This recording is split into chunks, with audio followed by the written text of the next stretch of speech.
I told you there was a company in the AI space that had $18 billion of short-term bills to pay? Literally, we got to make payments on this stuff within the next 12 months. And they had just $6 billion of cash, and they just had to raise money at even less desirable rates than they're letting on.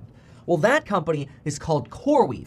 And this isn't to bag on CoreWeave, it's the question, hey, wait a second. How sustainable is this? Here's the balance sheet proof so you know I'm not making it up. But here's what's worse. This is all of the debt that they owe. And at the bottom, they say the company's weighted average cost of capital is just 9%. They make it seem like, hey, we're not borrowing at distressed pricing. According to the Wall Street Journal, CoreWeave actually had to sell their debt at a discount, leading to a higher than 10% effective yield. Here's how that works. Let's say you sell $100 of debt at a 9% yield.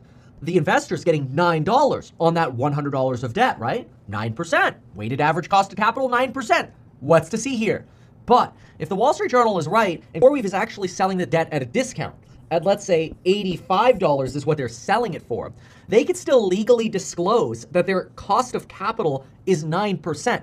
But their last fundraising round actually cost them $9 into $85 as a yield, which if you divide it, works out to almost 10.6%, which is substantially higher than they let on in their financial statements. So here's another example where legally you could say you're paying this much in debt, but the reality is you're paying this much because you were able to raise significantly less upfront money.